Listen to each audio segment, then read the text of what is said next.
Bonjour et bienvenue dans Archi-Urbain. Bonjour, merci. Kulko, tu es artiste et tu es coordinateur d'un projet qui s'appelle Yes We Can 2022. C'est quoi ce projet? C'est un projet qui a été né en 2020 pour mettre en valeur le street art ici dans la commune de Jette. Ça a commencé par une rencontre avec l'échevin de la culture qui a vu un de mes fresques dans un autre projet dans la ville de Bruxelles. Il m'a parlé de son envie de rendre Jette en couleur. Mon vision, c'était de réaliser un vrai chemin où les publics peuvent découvrir la commune en voyant des œuvres des artistes de niveau international, pas uniquement locaux. Pour la première édition, on avait réalisé 6 fresques et on a 3 fresques qui ont été réalisées cette année sur la thématique de surréalisme, avec une française, un jettoir et une belgo-congolais.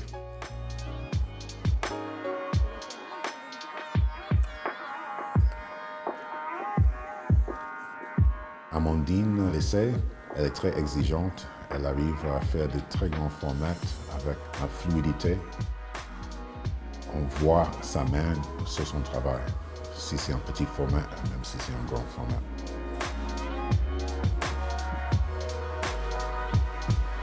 Nova Dead, c'est quelqu'un qui est très aérosol. Son travail, ça m'a fait penser à De Vitro, avec ses grosses lignes et les formes un peu fluides qui se mélangent avec des couleurs à plat, avec un petit clin d'œil vers les comics, mais toujours très moderne, très contemporain. Kunlo, c'est un artiste que je viens de découvrir. J'aime bien son travail.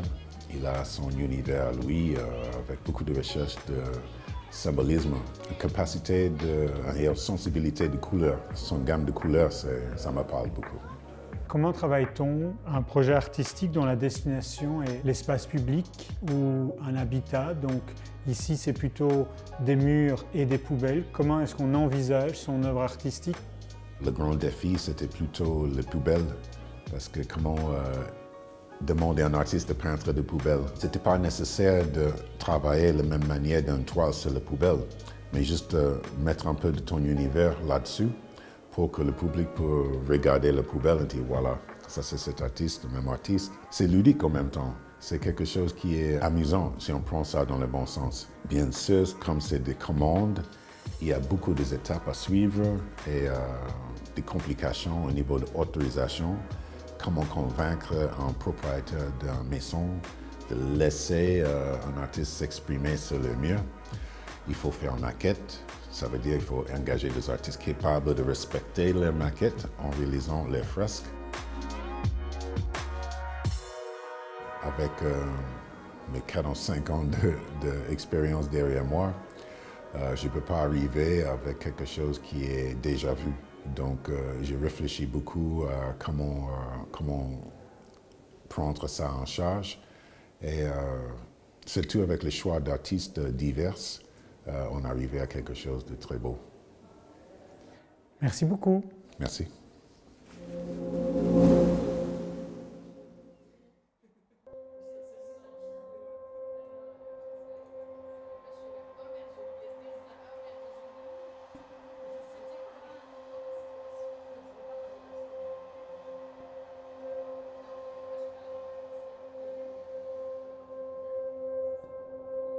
Je suis Colline van der Vorst, je suis coordinatrice de la coopérative Fairground Brussels. Fairground, c'est une coopérative immobilière sociale, une coopérative qui a été créée à la base par une quinzaine d'associations, toutes issues du secteur du logement à Bruxelles. Il y a des acteurs du sans-abrisme, il y a des acteurs du droit au logement, il y a des acteurs de l'activation des espaces vides, il y a aussi des acteurs de la finance solidaire. Je fais partie, moi, d'une cellule qui s'appelle la cellule capteur et créateur de logement, qui est une cellule qui accompagne les sans-abri vers le logement.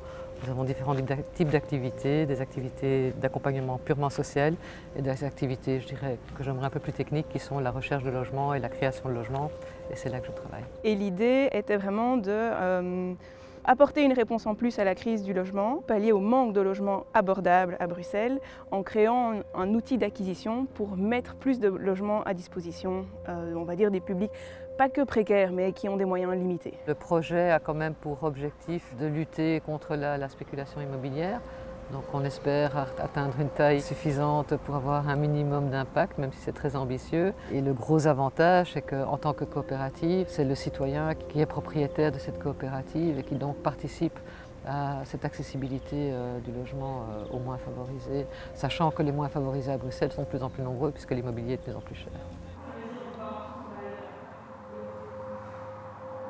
Je pense que quand on a rejoint ce projet-là, le projet avec Arc-en-Ciel, c'était au tout début, il y a une dizaine d'années. Et en effet, ça partait du constat que c'était très difficile d'avoir des locaux à Bruxelles, des locaux pour un prix raisonnable, des locaux où on puisse recevoir des femmes pour des activités, donc quelque chose d'assez grand, quelque chose qui soit salubre, en bon état, sans trop de problèmes de chauffage, quelque chose où le propriétaire ne pose pas de problème, donc c'est vraiment très compliqué. Et donc c'est comme ça que Vie Féminine a rejoint ce projet, a suivi le projet de loin ou de près en fonction des moments.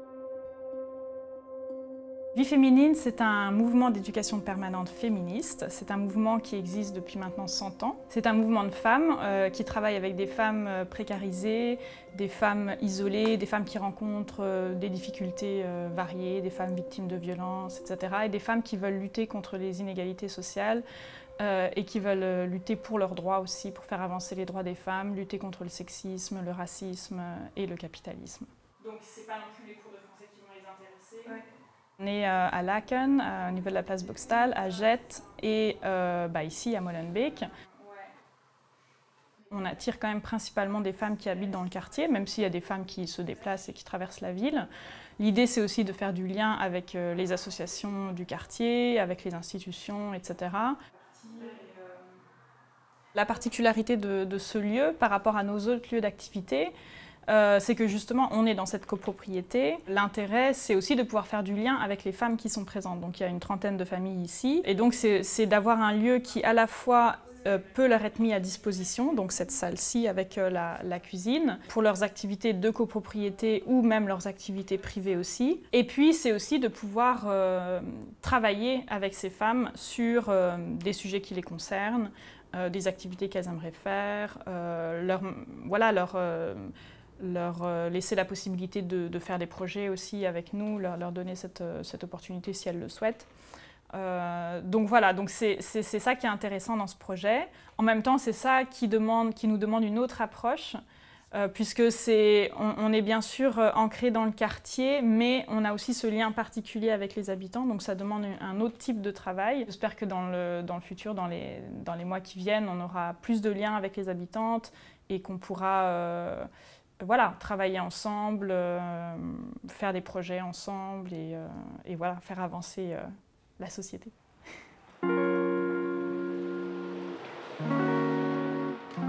On se finance via différents canaux. Le premier canal, c'est les parts de coopérateurs. Donc on a eu d'abord des parts de fondateurs qui ont été apportées par les associations fondatrices, mais depuis on s'est ouvert au grand public et donc on est une coopérative citoyenne où chacun peut prendre des parts dans la coopérative. Et ensuite on a utilisé aussi des prêts citoyens, du prêt bancaire et on a aussi quelques subsides qui nous ont été apportés en début de projet. Le projet où on se trouve ici, on appelle Calico. En collaboration avec un habitat groupé Angela Day, on a acquis une dizaine de logements qui sont maintenant co-gérés par Angela Day et par une agence immobilière sociale. J'ai 2 enfants, mais je les élève seuls à temps plein. Donc j'ai pas de garde alternée, rien du tout. Le fait d'être avec plusieurs personnes qui sont peut-être un peu aussi dans les mêmes situations font que ça donne une certaine sécurité, quoi. Ici, dans l'habitat groupé, je me fais appeler Nani parce que c'est le prénom que j'avais en famille et que je retrouve un esprit de famille ici. Les interactions, elles sont là. Oui, et ça, c'est génial. C'est agréable d'aller de sonner, je sais pas, est-ce que je peux...